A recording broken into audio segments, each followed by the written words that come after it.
안녕하십니까, 알림이 황희두입니다. 오늘 오전 속보로 이재명 대표와 이낙연 전 대표가 회동을 시작했다는 소식이 전해졌습니다. 하지만 역시나 1시간 만에 금방 종료가 됐는데요. 당연히 소득 없이 끝났습니다. 애초에 이낙연 전 대표는 답정너로 행동해오지 않았습니까? 이재명 대표는 정치에서 제일 중요한 게 국민의 눈높이라고 생각한다. 그러면서 대표 사퇴와 비대위 수용은 어렵다. 이렇게 선을 그었고요. 실제로 이재명 대표가 지금 왜 물러나야 됩니까? 말이 안 되는 요구를 하고 있는 거고요. 아무튼 그러자 이낙연 전 대표는 제 갈 길 가겠다 이런 얘기를 하고 있는 겁니다. 그냥 갈 길 가시라고 하면 될 것 같고요. 지금 심각한 문제가 한둘 터지는 게 아닙니다. 최근 독도 논란에 윤지혁 원내대표는 야당 비판이 과하다 이런 망언까지 터뜨리고 있는데요. 이런 문제들에 대응해도 시간이 모자른 마당에 도대체 언제까지 이재명 체제만 흔드나 싶습니다. 아무튼 최근 홍익표 원내대표의 중요한 발언들로 영상 마무리하도록 하겠습니다. 앞서 여러 최고위원들께서 국방부 정신전력교육 교재에 대해서 말씀하셨는데요.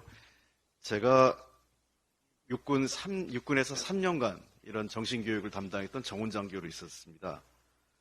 기억이 93년도 김영삼 정부 출범 이후에 굉장히 많은 정신교육 방식이 바뀌었습니다. 군의 민주주의와 정치적 중립성이 굉장히 강조되면서 정신교육의 근간이 김영삼 대통령 이후 바뀌었는데 이것이 윤석열 정부 들어와서 후퇴하는 것 같습니다. 국민의힘은 김영삼 대통령을 자신의 정당의 대통령이라고 내세우면 안 됩니다. 김영삼 대통령이 절대로 동의하지 않으실 것 같습니다. 이 교재의 문제점은 제가 이미 말씀드렸지만 크게 4가지 문제점이 있습니다. 첫 번째, 역사 왜곡이죠. 두 번째, 철진한 색깔론과 냉전적 사고입니다. 세 번째, 민주주의 파괴, 후퇴. 그리고 마지막은 군의 정치적 중립을 훼손하고 있는 것입니다. 특히나 이번에 문제가 된 독도 영토 문제는 있을 수 없는 일입니다. 국가 영토를 지키라는 국방부가 우리 영토를 도리어 외국에게 내주겠다는 어이없는 행보를 보인 것입니다. 일부에서 윤석열 대통령이 친일파다, 외국노다 이런 과도한 비판이 있는 것 알고 있습니다. 저는 동의하지 않습니다. 우리 국민으로 손에 뽑힌 대통령이 그러한 비판을 받는 것은 적절치 않다고 생각합니다. 그런데 대통령을 모셔야 될 대통령을 국정 운영을 뒷받침해야 될 장관과 관계자들이 이런 어이없는 행동에서 대통령이 그런 논란에 빠지도록 하는 게 맞습니까? 윤석열 대통령께서 다시 한번 말씀드리겠습니다. 경로만 하지 마시고요. 행동으로 보여주십시오. 신원식 장관 파면시키고 이번에 회의를 했었던 안보실 중심으로 회의가 있었던 모든 관계자들에 대한 조사와 함께 징계를 해야 됩니다. 그래야만 대통령께서 시중에서 어이없는 마타도 같은 친일파 논란에 빠지지 않게 되는 것입니다. 다시 한번 대통령께 부탁드립니다. 이런 일을 확실하게 끊어주십시오. 그게 대한민국 대통령입니다. 김건희 여사 특검을 비롯한 대장동 50억 클럽 특검이 어제 국회에서 통과됐습니다. 헌법과 국회법 절차대로 민주당 주도하에 그리고 야당과 함께 처리했습니다. 지난 4월 신속처리 안건으로 지정된 지 8달 만에 가결됐는데요. 제가 놀라운 것은 이 법안이 통과되자마자 대통령실이 기다렸다는 듯이 거부권 행사를 언급했습니다. 최소한의 고민과 국민 여론을 살피겠다는 그러한 조심성도 보이지 않습니다. 그저 오만과 독선입니다. 역대 대통령 중에서 본인이나 자신의 가족과 관련된 특검이나 검찰 수사를 거부한 사례는 없었습니다. 이것이 첫 사례가 될 것입니다. 그러니 시중에서 대통령이 역사는 포기하고 여사만 지킨다 이런 말이 나오는 거 아니겠습니까? 대통령의 거부권 남발에 대해서는 저희도 여러 가지 법적 대응을 준비해 보겠습니다. 특히 이렇게 거부권을 남발하는 것 그리고 가족 문제와 관련돼서 거부권을 행사하는 것이 정당한지에 대한 권한쟁의 심판 여부도 저희들은 적극 검토하겠습니다. 대통령께서는 국민 여론을 봐주십시오. 야당이 일방적으로 야당 중심으로만 이 법을 처리했다고 보지 마시고 70%가 넘는 국민들이 이 법안을 지지하는 이유가 무엇인지를 헤아려 주시기 바랍니다.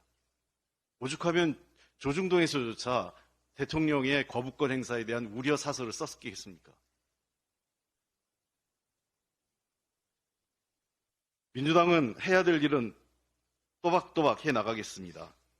1월 9일 날은 이태원 특별법을 통과시킬 예정입니다. 그리고 오늘 오후에 의장과 국회 사무처에 오송 참사, 최상병 사망 사건, 양평 고속도로 게이트 관련된 국정특위 구성 명단을 제출할 예정입니다. 이제 국정조사를 해야 됩니다. 의장께서는 국회법 절차에 따라 진행해 주시기 바랍니다. 빠른 시일 내에 1월 초에 조속하게 국정조사 특위를 구성해서 이 문제에 대한 명명백백하게 진실을 밝혀서 국민적 의혹을 해소해야 됩니다. 그것이 국회가 국민에게 해야 될 도리이자 책임입니다. 지난해 김진태 강원지사발 레고랜드 채무 불이행 사태로 촉발된 부동산 PF 시장 위기가 계속 확산되고 있습니다. 정부의 50조 파격 지원에도 중견건설사 태영이 워크아웃을 발표했습니다. 결국 위기가 현실화됐습니다. 시장과 국민들이 큰 충격을 받았습니다. 상위 16개 건설사 합산 PF 보증 규모가 28조 3천억에 달하는 심각한 상황입니다. 원칙적으로 건설사의 자기 책임이지만 심각하게 발화될 이유는 세 가지가 있습니다. 첫째, 지방건설사에 비해 나을 것이라 믿었던 수도권 중견회사의 워크아웃이라는 점입니다. 두 번째, 워크아웃의 직접적인 이유 중 하나가 고금리 원자재 가격 상승에 의한 재무 부담이며 이미 이에 따른 상황이 비슷한 다른 회사들로 확산될 가능성이 높다는 점입니다. 세 번째는 기업 대출의 절반가량이 건설, 부동산업에 몰려있는 제2금융권도 건설사 부실과 함께 동반 부실이 이루어질 가능성이 커졌다는 점입니다. 12월에만 중소건설사 40곳, 그리고 올해 종합건설사 총 366곳이 도산했습니다. 일각에선 제2의 레고랜드 사태에 재현될 가능성도 언급하고 있습니다. 그러나 정부는 뭘 했습니까? 지난 1년간 허송세월하고 PF 부실 만기 연장 돌려막기 땜질 처방만 했습니다. 결국 사건을 해결하고 문제를 해결하고 근원적 대책을 세우는 게 아니라 폭탄을 키워오고 폭탄 돌리기만 해온 겁니다. 이미 3분기 부동산 PF 대출 잔액이 134조 3천억에 이르고 있습니다. 이 책임의 항복판에는 최상목 신임 기획재정부 장관과 이복현 금융감독위원장이 있습니다. 책임이 큰 사람들을 중용하고 그 자리를 계속 유임시키는 게 윤석열 대통령의 인사 방침입니까? 책임이 큰 사람에게 더 큰 권한을 줘서 더 큰 문제를 일으키는 것이 윤석열 정부의 인사 방침입니까? 이해할 수 없습니다. 정부는 PF 부실 문제를 더 이상 방치하지 말고 이 문제에 책임 있는 사람은 과감하게 인사 조치하고 파면시키시기 바랍니다. 이상입니다. 이번 내용도 유익했다면 구독, 좋아요, 알림 설정, 멤버십 가입 정말 큰 힘이 된다는 점 말씀드리고 싶습니다. 주위에 널리 공유 부탁드립니다.